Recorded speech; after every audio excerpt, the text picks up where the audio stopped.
Good morning दोस्तों, कैसे हैं आप। उम्मीद करते हैं कि आप लोग स्वस्थ और मस्त होंगे। तो मैं आज जैसा कि जो है पार्ट जीएस का जो है पार्ट नंबर 7 आपको बताने वाला हूँ, पार्ट 7 बताने वाला हूँ। तो देख लीजिए, यदि हमारी वीडियो आपको अच्छी लगती है तो प्लीज़ यार इसको एक बार लाइक और सब्सक्राइब कर दिया करिए। हम सोच रहे हैं कि इसी तरह आपको ऑब्जेक्टिव टाइप का क्वेश्चन जो है 5 हो डेली, जो है 5-5, 6-6 जो क्वेश्चन 6 रीजनिंग 6 जो है इसमें जो है कराऊंगा मैं। जो है इसके जो है हिस्ट्री के जो है 6 क्वेश्चन डालूंगा, 6 ज्योग्राफी के जो है 6 से 7 क्वेश्चन है, 6-7 क्वेश्चन जो है भारतीय संविधान के। इसी तरह जो मैं कर जो है ना आपको 10 से डेली जो है ना, इसी तरह आज पार्ट नंबर 7 है। इसी तरह मैं कहकर 100-150 क्वेश्चन आपको जो है इसी टाइप का जो पिछले साल एग्जाम में पूछे गए वही सिलेक्टेड क्वेश्चन मैं आपको कराने वाला हूँ। प्लीज़ यदि हमारी वीडियो आपको अच्छी लगती है तो इसको लाइक और सब्सक्राइब कर दिया करिए। मैथ रीजनिंग के साथ साथ मैं ये भी पार्ट आपका जीएस भी स्टार्ट कर रहा हूँ। तो देख लीजिए, क्वेश्चन नंबर 1 कह रहा है कि सिंधु घाटी के लोग विश्वास करते थे। ऑप्शन नंबर 1 आत्मा और ब्रह्मा में और कर्मकांड में, यज्ञ प्रणाली में, मातृशक्ति में। तो सिंधु घाटी के लोग जो है मातृ संतात्मक थे, अर्थात मातृशक्ति का उसने जो है ना मातृशक्ति में विश्वास करते थे, क्योंकि वे ऐसा पता चला कि वो माताओं का जो है मृण मूर्तियाँ सब पाई गई हैं, उसमें जो है माताओं का ज़्यादा जिक्र किया, अर्थात जो है वो जो है मातृशक्ति में विश्वास करते थे। क्वेश्चन नंबर 2 देख लीजिए, सिंधु घाटी के लोग पूजा करते थे। तो सिंधु घाटी के लोग जो है पशुपति, अर्थात सिंधु घाटी के लोग जो है ना पशुपति की पूजा करते थे। ये पशुपति भगवान शिव की उन्होंने भगवान शिव की पूजा करती। इनका साक्ष्य जो है हमें इसका साक्ष्य जो है कहाँ से, मोहनजोदड़ो से हमें इनका साक्ष्य मिला है। सर्वप्रथम मोहनजोदड़ो से इनका साक्ष्य हमें मिला है। मोहनजोदड़ो से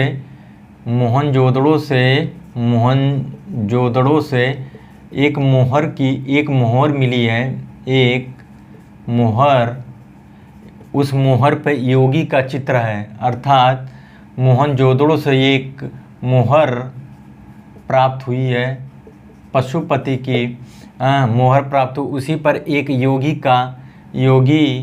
एक तपस्या करते हुए योगी को दर्शाया गया है। इस आधार पर हम कह सकते हैं कि सिंधु घाटी के लोग जो है पशुपति की पूजा अर्थात भगवान शिव की पूजा करते थे। इसका उल्लेख जो है मोहनजोदड़ो से प्राप्त एक जो है मोहर मिली है, उसी मोहर पर जो है इसका जो है एक योगी का चित्र बना हुआ है। तो वो कौन सा, ऑप्शन नंबर 1 सही होगा, पशुपति। क्वेश्चन नंबर 3 बोल रहा है कि सर्वप्रथम मानव ने किस धातु का उपयोग किया था। तो सर्वप्रथम मानव ने तांबा धातु का प्रयोग किया था, अर्थात जो यहाँ से सिंधु घाटी से जो ये स्रोत मिले हैं सब सोना चांदी इत्यादि के, लेकिन उसमें जो है ना किस धातु का प्रयोग किया था। सर्वप्रथम मानव ने किस धातु का प्रयोग किया था। सर्वप्रथम मानव ने तांबा धातु का प्रयोग किया था। इसी से अपने जो है हथियार बनाए थे। तांबा से सर्वप्रथम उन्होंने एक कुल्हाड़ी जो है अपना बनाए थे, औजार बनाए थे।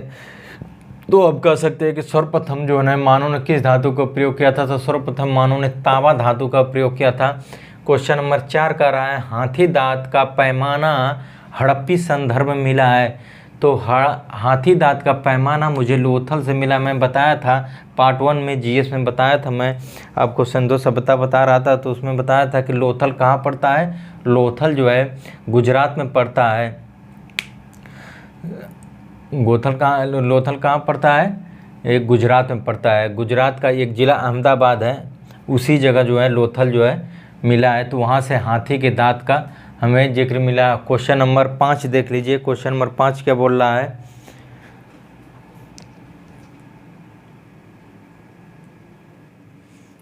क्वेश्चन नंबर 5 देख लीजिए, क्वेश्चन नंबर 5 बोल रहा है कि हड़प्पा कालीन स्थलों में अभी तक किस धातु की प्राप्ति नहीं हुई है। तो हमें पता है हड़प्पा कालीन स्थलों में अभी तक किस धातु की प्राप्ति नहीं है। तो अभी तक लोहे धातु के, अर्थात सभी से परिचित थे हड़प्पा कालीन लोग। हड़प्पा सभ्यता के जो लोग थे वे तो सभी हथियारों, सभी औजारों से परिचित थे, अर्थात सभी चीज़ों से परिचित थे, परंतु उन्होंने लोहे का प्रयोग नहीं किया था, अर्थात लोहे से अभी परिचित नहीं थे। लोहे से जो जब आर्य आए थे तो उस समय परिचित थे, वे लोग थे सिंधु घाटी के लोग जो है लोहे से परिचित नहीं थे। ये किस धातु का प्रयोग नहीं किए थे? लोहे धातु का प्रयोग नहीं किए थे। तांबा का भी किए थे, चांदी सोना का सभी का, लेकिन लोहे का प्रयोग नहीं किए थे। अब क्वेश्चन नंबर 6 बोला कर्क रेखा किस राज्य से होकर गुजरती है? तो कर्क रेखा गुजरात राज्य से भारत के 8 राज्यों से कर्क रेखा होकर गुजरती है। वो कौन है? एक जो है देख लीजिए, ट्रिक देख लीजिए, ट्रिक है, ट्रिक देख लीजिए, इसी से याद कर लीजिएगा आप। मित्र पर गमछा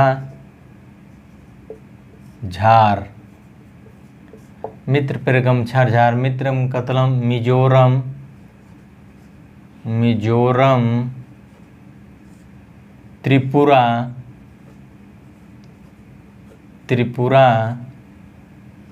पश्चिम बंगाल,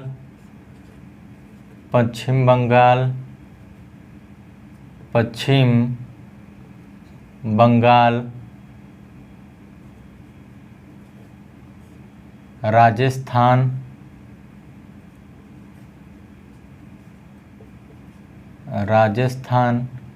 गुजरात,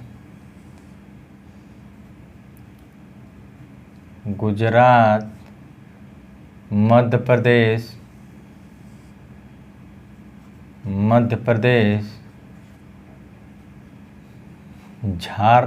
छत्तीसगढ़, ये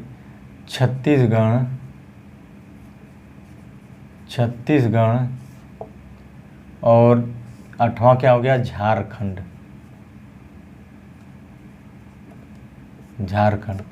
अर्थात ये ट्रिक याद कर लीजिएगा आप कि कर्क रेखा किस राज्य से होकर गुजरती है। तो कर्क रेखा भारत के 8 राज्यों से होकर गुजरती है। कौन कौन सी है? कर्क रेखा भारत के 8 राज्यों से होकर गुजरती है। वे कौन कौन सी है? मिजोरम हो गई, त्रिपुरा हो गया, पश्चिम बंगाल हो गया, राजस्थान हो गया, गुजरात हो गया, मध्य प्रदेश हो गया, छत्तीसगढ़ हो गया और झारखंड हो गया। मित्र पे गमछा झार, मी का मतलब मिजोरम, त का मतलब त्रिपुरा, प का मतलब पश्चिम बंगाल, र का मतलब राजस्थान, ग का मतलब गुजरात, म का मतलब मध्य प्रदेश, छा का मतलब छत्तीसगढ़, झार का मतलब झारखंड। तो कर्क रेखा भारत के 8 राज्यों से होकर गुजरती है। कर्क रेखा भारत के 8 राज्यों से होकर। अब क्वेश्चन नंबर 7 बोल रहा है कि भारत का दूरस्थम दक्षिण बिंदु कौन है? तो ये इंदिरा पॉइंट है। इंदिरा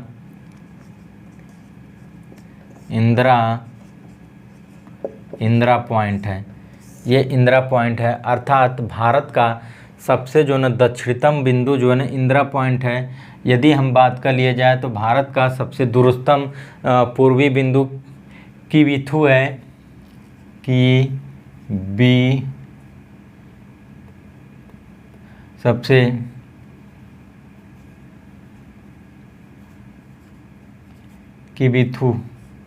किबिथु कहाँ पड़ता है?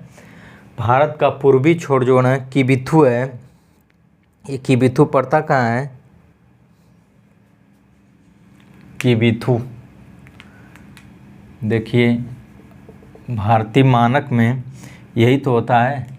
इसको पूर्वी, इसको पूरब, पश्चिम, उत्तर, दक्षिण। तो भारत का दूरस्थम दक्षिण बिंदु इंदिरा पॉइंट है। तो इसमें सबसे दक्षिण भारत का सबसे पूर्वी छोर कौन सा हो जाएगा? किबिथु। ये कहाँ पड़ता है? अरुणाचल प्रदेश में ये पड़ता है किबिथु। अर्थात इसका भारत का दूरस्थम पूर्वी बिंदु कौन सा हो जाएगा? किबिथु, जो पड़ता है किबिथु पड़ता है अरुणाचल प्रदेश में। अरुणाचल प्रदेश में पड़ता है। ये सबसे पूर्वी बिंदु किबिथु हो गया। भारत की दूरस्थम सबसे बिंदु कौन हो गया? अब ये दक्षिण में इंदिरा पॉइंट, ये भारत के किस स्थान में है? कन्याकुमारी भारत का कौन सा स्थान है सबसे दूरस्थम में? दक्षिण में कन्याकुमारी, कन्याकुमारी तमिलनाडु है। अब उत्तरी बिंदु हमारा जो हो जाएगा, उत्तर में हमारा इंदिरा कोल आता है, उत्तर में इंदिरा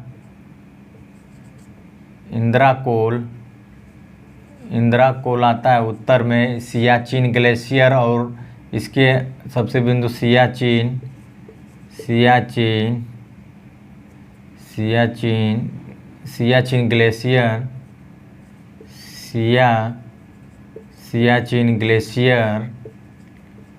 ग्लेशियर, सियाचिन ग्लेशियर और जम्मू कश्मीर के अंतर्गत आता है इंदिरा कोल। उत्तर में अब पश्चिमी बिंदु भारत का, पश्चिमी बिंदु, ये भारत का जो है सबसे पश्चिमी बिंदु गुहार मोती होता है। दूरस्थम भारत का सबसे दूरस्थम पश्चिमी बिंदु हमारा जो है ना गुहार मोती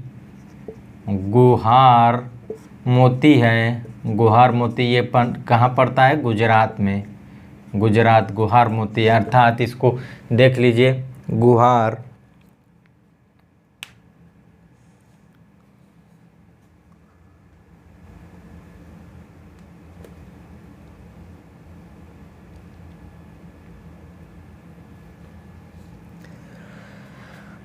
देख लीजिए।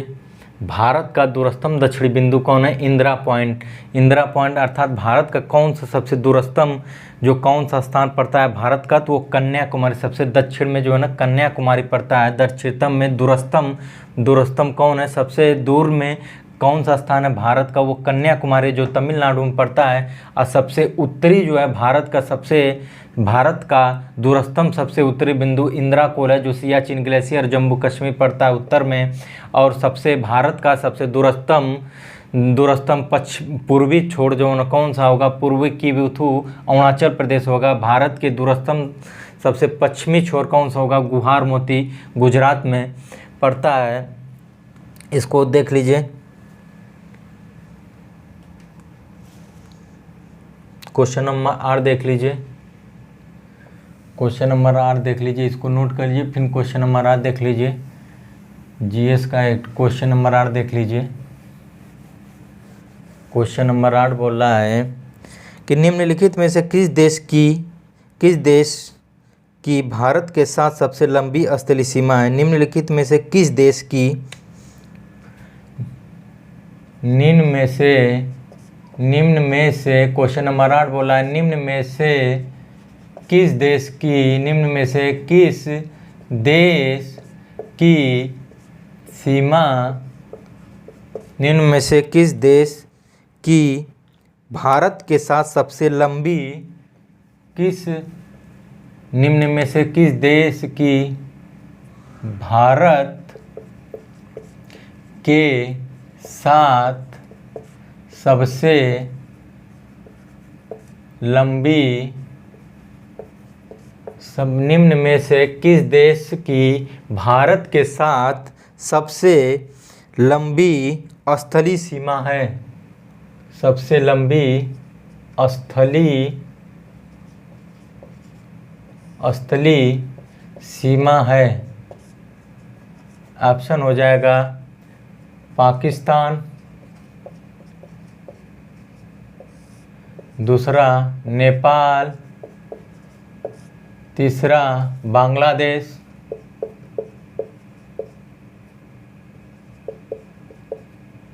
चौथा अफगानिस्तान।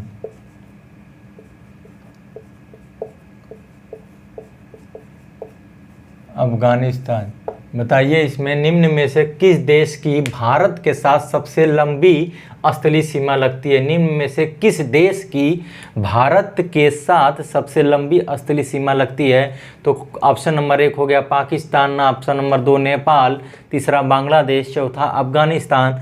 तो इसमें सबसे अधिक स्थलीय सीमा जो है बांग्लादेश के साथ लगती है। बांग्लादेश के साथ लगती है कितना? 4096.7 किलोमीटर बांग्लादेश के साथ लगती है। कितना सबसे अधिक सीमा? 4096.7 किमी सबसे अधिक जो ना स्थलीय सीमा भारत की बांग्लादेश के साथ लगती है। कितना? 4096.7 किलोमीटर लगती है। अब इसी जगह जो है ना पूछ लेगा निम्न में से किस देश की भारत के साथ सबसे कम सीमा लगती है, सबसे कम स्थलीय सीमा लगती है, तो सबसे कम किस देश के साथ लगती है?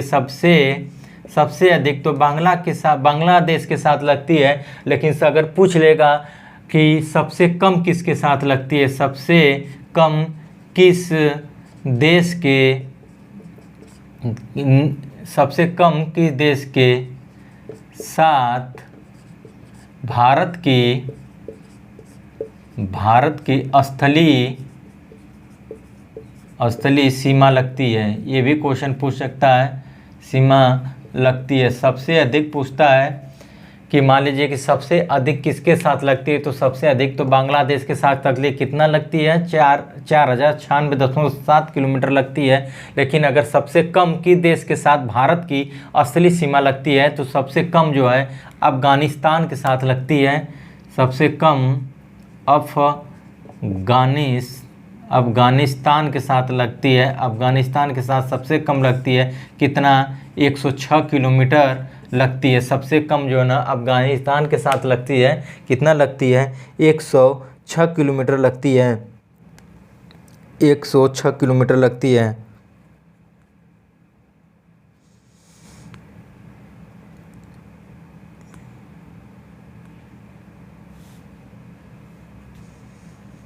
क्वेश्चन नंबर, अब देख लीजिए 8, क्वेश्चन नंबर 9 देख लीजिए। क्वेश्चन नंबर 9 देख लीजिए। क्वेश्चन नंबर 9 क्या बोल रहा है? क्वेश्चन नंबर 9 देख लीजिए।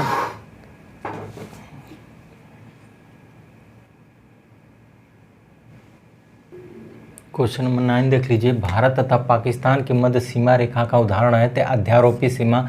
अध्यारोपी सीमा वो कहा जाता है कि जो कोई बाहरी देश, मतलब कोई बाहरी जो है उसका सीमा का निर्धारण करो, उसे अध्यारोपी सीमा कहा जाता है। तो 1947 में इसका निर्धारण जो है ग्रेट रूस के द्वारा किया गया था, ग्रेट ब्रिटेन के द्वारा किया गया था, ग्रेट ब्रिटेन के द्वारा किया गया था। 1947 में भारत और पाकिस्तान ने ग्रेट ब्रिटेन द्वारा अध्यारोपी सीमा को किया था। 1947 में ग्रेट ब्रिटेन ने इनके सीमा का निर्धारण किया था। तो वही होता है कि भारत तथा पाकिस्तान के मध्य सीमा रेखा का उदाहरण है अध्यारोपी सीमा। वही सीमाएं जो नंबर, तो ऑप्शन क्या हो? नंबर 1 ऑप्शन है अध्यारोपी सीमा, पूर्ववर्ती सीमा, अवशिष्ट सीमा, परवर्ती सीमा। तो ऑप्शन क्या हो जाएगा? अध्यारोपी सीमा। अध्यारोपी सीमा वो होता है कि जो कोई बाहरी जो है इसका निर्धारण करता है, जो है कोई बाहरी देश का निर्धारण को उसको अध्यारोपी सीमा कहा जाता है। 1947 में ग्रेट ब्रिटेन इसका जो है निर्धारण किया था। कि क्वेश्चन नंबर 10 तक लिए किसके द्वारा भारत श्रीलंका से अलग होता है? भारत श्रीलंका से किसके द्वारा भारत श्रीलंका से अलग होता है?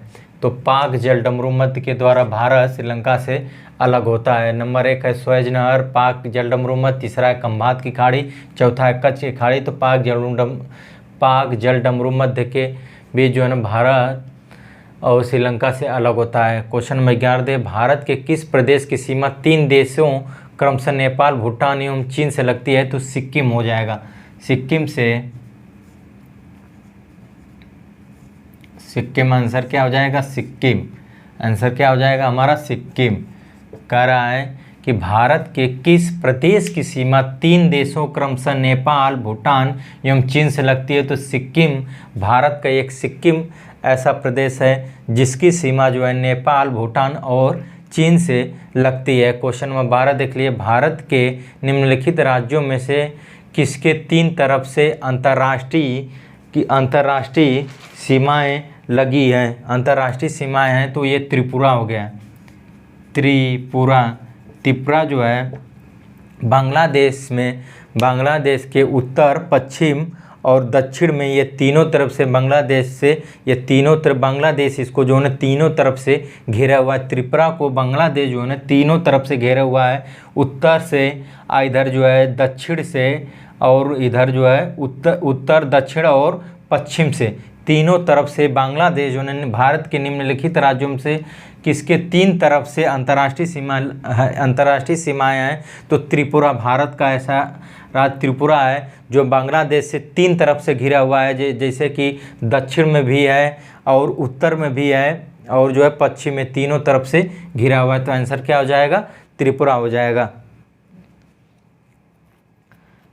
त्रिपुरा हो जाए। अब क्वेश्चन नंबर 13 देख लीजिए। क्वेश्चन नंबर 13 देख लीजिए, कह रहा है कि भारत की संविधान निर्माता सभा के अध्यक्ष कौन थे? नंबर 1 है राजेंद्र प्रसाद, डॉक्टर राजेंद्र प्रसाद। नंबर 2 है डॉक्टर BR अम्बेडकर। नंबर 3 है श्री अय्यर। चौथा जो है पंडित जवाहरलाल नेहरू। तो भारत की संविधान निर्माता सभा के अध्यक्ष कौन थे? तो डॉक्टर राजेंद्र प्रसाद। आंसर क्या हो जाएगा? डॉक्टर राजेंद्र प्रसाद हो जाएगा। क्वेश्चन नंबर 14 देखिए, भारतीय संविधान सभा की स्थापना कब की गई थी? नंबर 1 है 10 जून 1946। नंबर 2 9 दिसंबर 1946। नंबर 3 26 नवंबर 1949। इनमें से कोई नहीं। तो हम जानते हैं कि भारतीय संविधान सभा की स्थापना जो है 9 दिसंबर 1946 को हुई थी। 9 दिसंबर 1946 को हुई थी। भारतीय संविधान सभा की स्थापना 9 दिसंबर 1946 को हुई थी। क्वेश्चन नंबर 16 देख लीजिए, उस उद्देश्य प्रस्ताव किसके द्वारा प्रस्तुत किया गया था? तो उद्देश्य प्रस्ताव किसके द्वारा प्रस्तुत किया गया था? नंबर 1 है Pandit Jawaharlal Nehru. Number 2 doctor Bhimrao Ambedkar. Number 3 CD Deshmukh. Number 4 Shri Iyer. तो किसके द्वारा प्रस्तुत किया गया था उद्देश्य प्रस्ताव? पंडित जवाहरलाल नेहरू। ऑप्शन हमारा क्या हो जाएगा? पंडित जवाहरलाल नेहरू ने उद्देश्य प्रस्ताव लाया था। तो चलिए दोस्तों, मैं आपको जो है इसी तरह जो 16-17 क्वेश्चन आज कराया, इसी तरह टॉपिक वाइज हर जो है मैं GS का आज पार्ट नंबर 7 था। मैं कल इसी तरह जो हर पार्ट डेली, हर पार्ट में कम से कम 20 से 25 क्वेश्चन हर पार्ट में रहेंगे। आज पार्ट नंबर 7 आ गया, कल 8 आएगा। इसी तरह मैं का जो है 300 से 400 सेट कराऊंगा।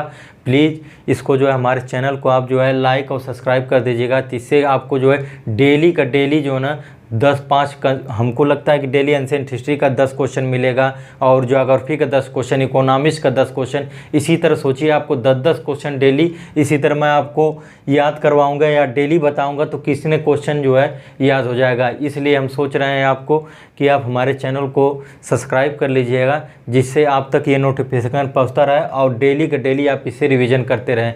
यदि हमारे पढ़ाने का तरीका आपको अच्छा लगता है तो प्लीज़ इसको लाइक और सब्सक्राइब कर दीजिए। दोस्तों मिलते हैं अगले वीडियो में, तब तक के लिए धन्यवाद दोस्तों।